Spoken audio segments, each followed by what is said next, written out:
Mankalaza ny tsingeritaona nahaterahany anio ny Premier ministre. Mankalaza ny tsingeritaona nahaterahany anio ny Premier ministre lehibe ny gouvernemanta Andriamatoa Herintsallama Rajaonarivelo izay isan'ny mpandraharaha ihany koa mony tenany talohany maha Premier ministre azy ary filohan'ny filakevim-pitantanany BNI ihany koa. Amin'izao andro tsingeritaona nahaterahany Andriamatoa Premier ministre lehibe ny gouvernemanta izao moa dia nitondra fiarabanina sy firariantsoa ho azy i Andriamatoa Gasikara Fensoa ilay ministry ny serasera sy ny kolotsaina sady mpitondra teny ny gouvernemanta. Ministry ny fitsarana Ramatoa Fanirisoa Erinaivo moa dia nitondra teny fiarabanina sy firariantsoa ho an'ny vahoaka malagasy koa satria nahatratra izao taona vaovao 2024 izao. Nandritra ny fitondrasany izany teny fiarabanina sy firariantsoa izany moa dia be dia be ny zavatra izay nambarany, betsaka ihany koa ny zavatra izay nohazavainy ity ministry ny fitsarana ity. Anisan'ny nolazainy tamin'izany moa ny hoe tsy hoe rehefa nahazo toerana dia tsy hitahita fa betsaka ny adidy sy ny andraikitra. Notsindriny manokana tamin'ny fanazavana izay noentiny moa ny hoe fantatrareo tsara mpanaraka fa tsy ny toerana no ny tanjoko fa hametraka ny Madagasikara tandalana ary hiady amin'ny tsirariny ihany koa hoy izy. Androany amin'izao taona vaovao fa 2024 zao dia hitafatafa aminareo kely satria efa izay ny nafatahanareo anazy, izay ny nahazatra antsika ka dia hozy izy ary vaovao ny taona manana fotoana kely mba malalaka dia aleo mba hiresaka amin'ireo mpanaraka ny tena izay tena niara nitolona, izay tena niara niompo, niara nanao izay fomba rehetra amerenana an'ity firenena ity amlony. Merabanareo ary mirary soa ihany koa ho an'ny taona vaovao izay mitsidika, mirary fahasalamana ary mirary ny fahafenona rehetrarehetra amin'izay atao. Manaraka izany dia teteny aminareo fa tsy voatery ho hitanareo isan'andro isan'andro, isan-kerinandro ohatry ny taloha. Izany akory tsy midika hoe niovy izy nazy toerany voky dia manginy, voky dia zao hoe nazy toerana dia manginy. Fantatrareo tsara fa tsy toerana mihitsy ny tanjon'ny fiainako. Fa ny tanjona voalohany tamin'ny fiainantsika rehetra dia ny analan'ny Rajoelina teo. Tanjona faharoa dia ny ampijanona ny impunité na ny ady amin'ny tsy maty manoto. Ary ny tanjona fahatelo dia ny ametraka tany-tandalana sy ampivoatra an'izao Madagasikara izao. Dikan'izay dia izay zavatra izay tsy miova ary tsy hiova mandrakizay. Ny toerana izay hipetrahana dia toerana andalovana ary izany dia teneniko foana sy ananarako ny rehetrarehetra. Tsy ny toerana na ny plasy politika no tanjona fa ny zavatra ho ataonao amin'ny firenena, ny adidy izay apetraka ao amin'ny firenena, izay mbola tsy tonga saina amin'izany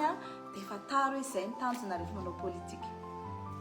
Ary ninona toerana misy anao, na ianao député, na ianao maire, na ianao ministre, na n'importe quelle place ao anatin'ny gouvernement na ao anatin'izany fitondrana izany dia ny tanjona dia ny hitondra ny firenena ho any amin'ny atao hoe fitantanana tsara kokoa na ny bonne gouvernance. Faharoa manaraka an'izany,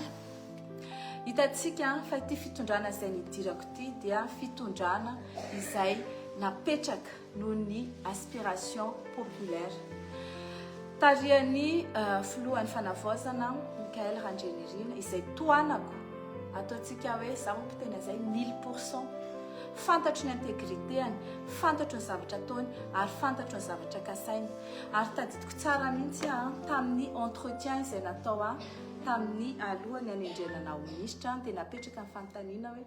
ianao ve afaka manao solidarité gouvernementale. Dia hozy izy hoe za dia solidaire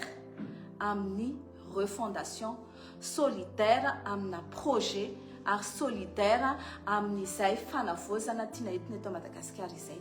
Fa tsy solidaire amina olona, ka izay olona na iza ao anatin'izany gouvernement izany na ivelan'izany gouvernement izany na atao anatin'ity firenena ity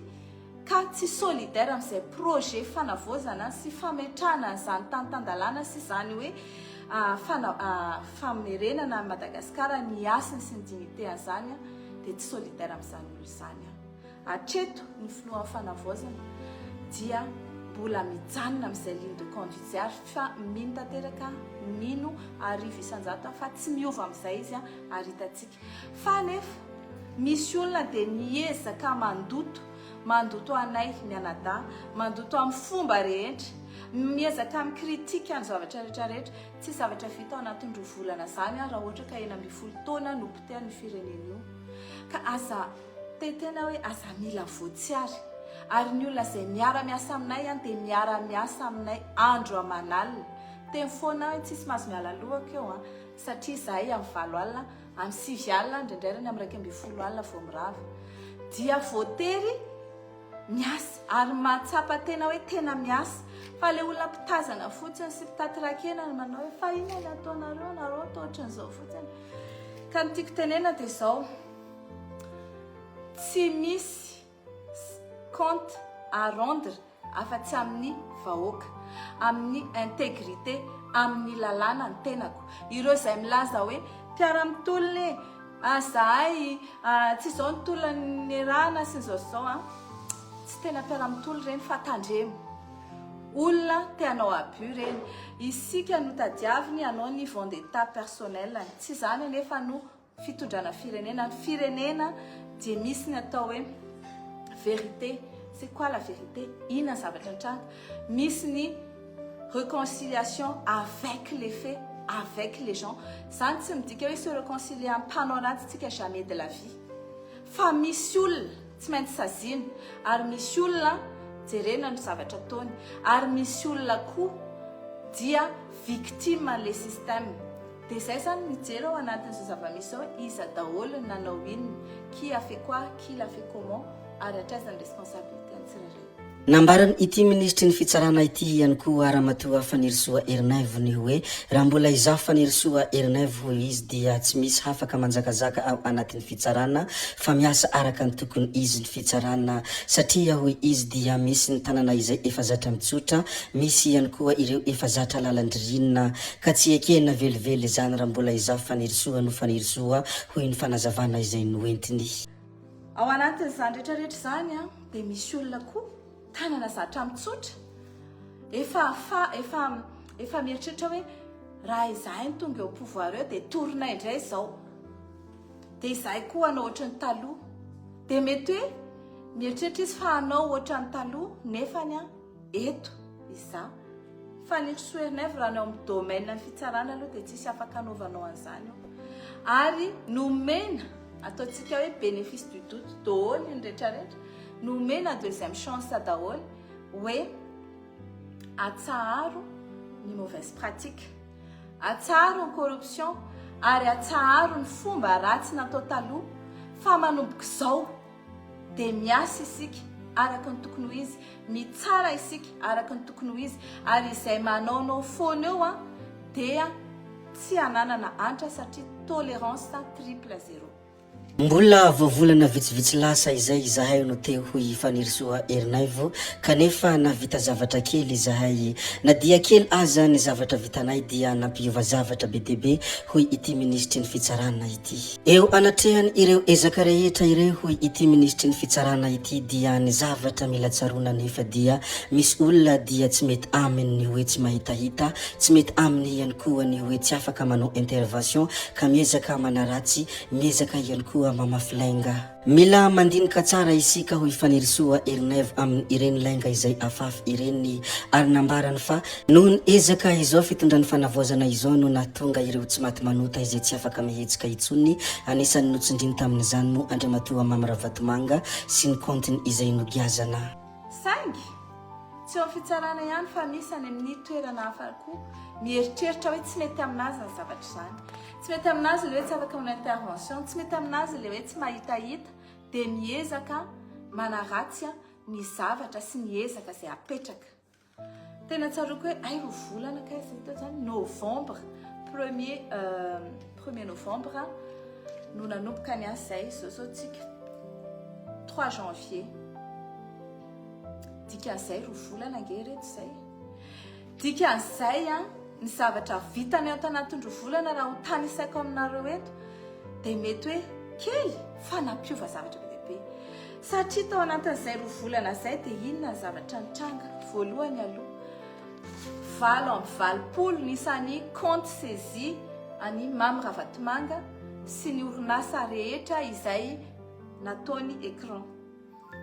143 ny compte saisie any Maurice any Mamy Ravatomanga sur la base ny dossier nalefanay avy aty à Madagasikara satria azavaiko misy olona milaza hoe tsisy idiranareo ny affaire Maurice tsy tompoko Maurice dia fametrahana vola fa Madagasikara no nisehony ny infraction ary ny amin'ny resaka blanchiment d'argent dia any amin'ilay pays nisy ny infraction no mipetraka amin'ny fitoriana sy mipetraka ny fanenjehana dia entina any amin'ilay toerana misy ny vola izay nafenina sy ny fotsiana izany dossier rehetrarehetra izany dia satria izay nangady coopération judiciaire à Maurice izany atao ironie du sort nainandre tsy tohaina nametraka ny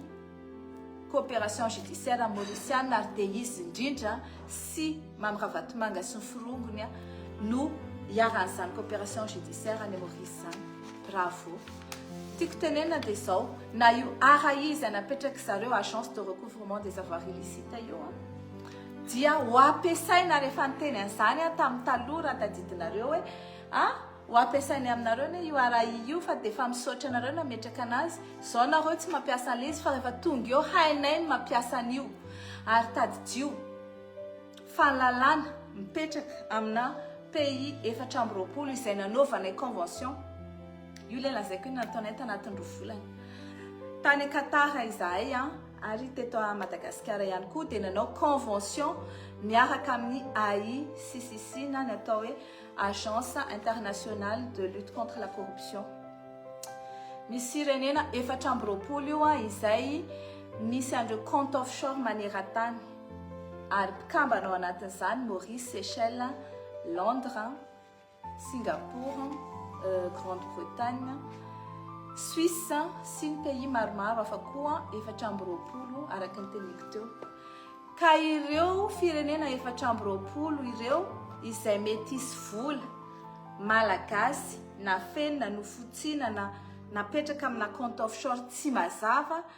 dia tsy maintsy omen'ireo firenenareo atsika ny information bancaire rehefa angatantsika izany ary tsy maintsy manao saisie an'izany compte izany ihany koa rehefa misokatra ty amintsika ny dossier pénal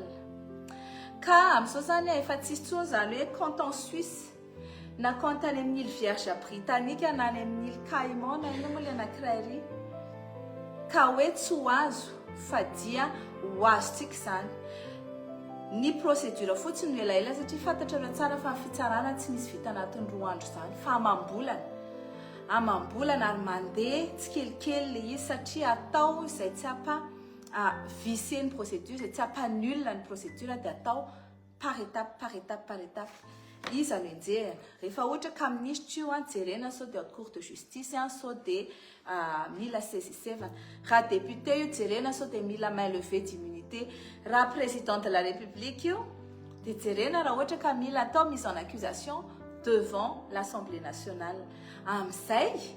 dia tsisy hodiviranao io procédure io amin'izao fotoana izao moa dia betsaka ny mametra-panontaniana ny hoe fa nahoana no Ravatomanga foana no enjehina fa tsy mba misy teny mikasika ny filoham-pirenena teo aloha Andry Rajoelina ato anatin'ity vidéo ity moa ny mitondra fanazavana mikasika an'izay ny ministry ny fitsarana mbola ho avy izy ny fanenjehana any Andry Rajoelina fa mila dinihina tsara ny pitsopitsony araky ny lalàna Ravatomanga zay ho avy koa ny Rajoelina dia efa nametrahana fitoriana ny raha natao en collaboration amin'ny Gen Z eny amin'ny Assemblée nationale mba ahafana manao mise en accusation teneniko izany satria sao dia misy eritreritra andeha hisakana zany mise en accusation eny anivon'ny Assemblée nationale zany fa dia ozy izy hoe tsy misy na jesosy aza asakana ny mise en accusation ny Andry Rajoelina io zay dia teneniko fa izay mieritreritra hisakana an'io na ny fomba ahoana dia dia ho tsarainy vahoaka io. Niparitaka voamaraina tao anatin'ny tambanjota an-tserasera Facebook indray ny taratasy prime exceptionnel ho an'ny staff ny fiadidian'ny fanavoazan'ny Repoblikan'i Madagasikara mioampapana ny sorabola voalaza ao ary niteraka resabe ho an'izay nahita ilay taratasy nandiso anio vaovao io moa iramatoa Ontina Real taleny kabinetra eo anivon'ny fiadidian'ny fanavoazana gaga sy talanjona ny tenako hoy izy raha nahita tamin'ny tambanjota ity ranty miresaka prime exceptionnel ity izay lazaina fa ho an'ny staff ao amin'ny présidence de la refondation de la république voasoratra ao ny anaran'ny ramatoa Ontina Real saingy nanambara ity farany fa tsy mahalala ny fisiany io prime io izy ary tsy manamarina ny fisiany io taratasy niparitaka io ihany koa voatonina ao ihany koa ny anaran'ny vadiny Andriamatoa Brian Andrianirina izay voalaza fampanolo-tsaina manokana saingy nambarany ramatoa Ontina Real fa feky ihany koa io satria tsy nisy mihitsy ny fanendrena any vadiny ho amin'izany toerana izany namaranany any ilay ranty nataony modiany hoe tsy nandray ary tsy handray an'izany lelavola roapolo tapitrisa ariary zany izy mivady raha tsy ahivina ihany koa moa fa nisy ny prime voalaza fa ho an'ny HCC saingy ho malihariva no nanazavany momba izany ny ministera ny toekarena zay ihany koa no namarana ny videontsika ry tompoko vavy sy tompoko lahy koa dia mankasitraka anareo na vitany haino hatramin'ny farany ary mbola manentana anareo foana ny mbola hanaraka ny video manaraka izay alatsaka hiato misesisesy zay fa tsy halavenay ny resaka hametrabeloma izay veloma vetivety amin'ny manaraka indray no manao ny misimisy veloma ary tompoko lahy veloma tompoko vavy